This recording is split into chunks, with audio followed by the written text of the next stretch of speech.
Two messages. One for you guys. Oh, no, no. Moku.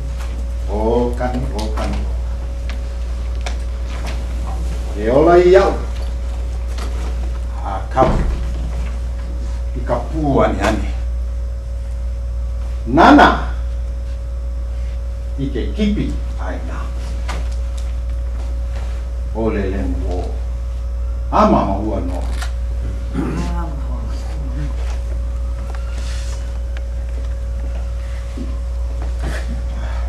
Ano ai, kaku, members of the committee, I come to you with another message.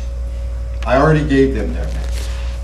My message to you is an appeal, a concern. They don't live there, we live there. We live, we came, we fly, we do this all the time because you know, it's hard for you guys to go around and pick and choose which is your concern. We stay at home, hopefully you guys can protect our concerns. These guys come up with stories. They come up with poofy children's stories. I cannot live like that. My children cannot live like that. That's why, ask Kamuela, why are children doing so poorly in school? Because we don't tell them the truth.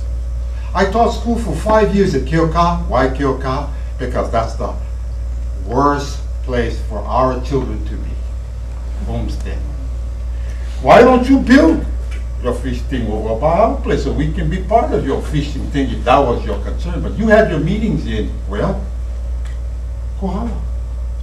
The capital of Big Island is Hilo. The concern of our people in Hilo would be Hilo.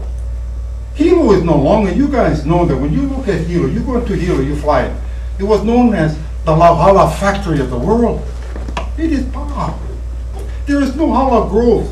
My friend Pali Kapu Dedman tells me the Hala Grove is in only Opiikau now. And yet Hilo was known for Hala.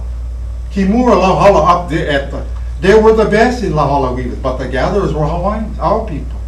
That was doing war years. Coffee picking was doing war years.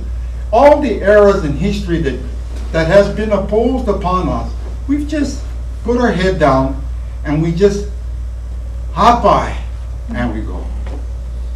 But now the concern is, I'm 65, and if it wasn't for my grandson, a lot of people would be really worried because he's my glue to maintain my understanding. What was my occupation? I told you guys last time I was here. I'm an artist. I strip off the ohia wood. I haven't cut a wood. I haven't cut a log in 10 years in my career. Why? Resources. Respect and aloha and reverence for resources. They don't care. I hear cha-ching. I hear cling-wing on the floor. I hear money. In ancient times, our people were, you're in charge of the fish pond. You're in charge of all of the farming lands, right? From Mauka to Kula to the Oni, yeah, to the beaches, right? So you had this huge, he said balance. I never hear him use one word that mentions the revered respect for all of the balance. What is the balance? Ku, Kani, Lono, Kanalo. Kanalo, the ocean, Ku, the heavens, right? I mean, it just goes on until you don't know who these people really are. But we personify them because somehow in that whole, they will appear and say, you know what, next year going to be better. Next year we're going to have more fish. Next year we're going to have more plants. I grew up from the time I was 6 until 14 in Puko'o, Molokai, fish pond. We didn't own the fish pond, but our responsibility at that time was to malama it, to kahu, to watch to make sure the mangroves didn't grow, right? Every summer. Hate mangrove, but you gotta take them out, right? I come back after my year in college, I come back and say, Mom, I wanna go Puko'o. You're not gonna like Puko'o. Why, Mom? You know, the Japanese came in, they bought the land, Puko'o. They destroyed the fish pond. And I said, well, what's wrong with the fish pond now? Oh, well, somebody's using it, but we don't know. Well, today the fish pond is defunct. There is nothing on that fish pond. Something I grew up with my memories. Now I appeal to you because you guys know what it's like.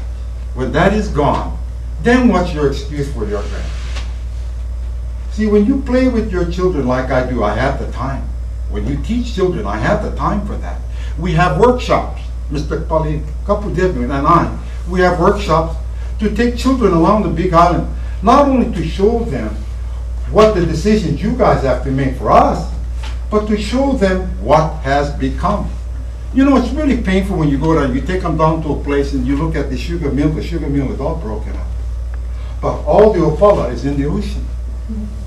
Hey, look, Uncle, I even get another color. I get one red brick, one red rock. I said, no, that's not one red rock, son. That's one red brick from the furnace.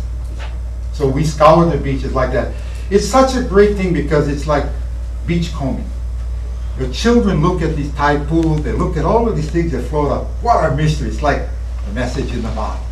That's my message to you guys. Rescind this until further time. Because you see, until we understand what their true intent is, we'll be better citizens. I would rather work with them and then oppose you. But he didn't come to us. He used his friend to make you guys believe that they're speaking on behalf of us. That's painful. That's painful. My art isn't going anywhere at this point in time. But as I sit in this building, if you guys turn around and reflect all the art in this room, it's not on Oahu, right? These birds. It's on the Big Island. Think about it. Your last refrigerator, your last Safeway, KTA. Think that way because you see, that's how we thought. Harmony. They don't talk harmony. What is brought forth is protected. What is brought forth, the iliai, is protected by the palaua. Now the iliai, as you guys all know, is like struggling. The whale is now struggling, coming back. But that's to give you an idea that if we were scientists, that we observed the changes in our environment, the changes what happens in the water. Don't let him tell you about the little bit of this and a little bit of that. All you have to do is sit in that ocean and you will see the changes. You will see the colors, but you will see the beauty of it all. I'm afraid that they might destroy their beauty. Once that birthday cake is up and done, it's over. Another year come by. Please, Okay, sir. please, Thank you. I plead with you now. I don't want to be here again. I don't want to come back. I know what you guys have done. I know how you guys are involved with our community. That's why there's an enormous respect. I'm not here to do your business. I'm here just to stay alive. Because you see, look around. If it wasn't for that monument to commemorate our war dead, what else would there be? Another statue of Kamehameha. Mai kapu mai o yayo. Thank you. Mahalo.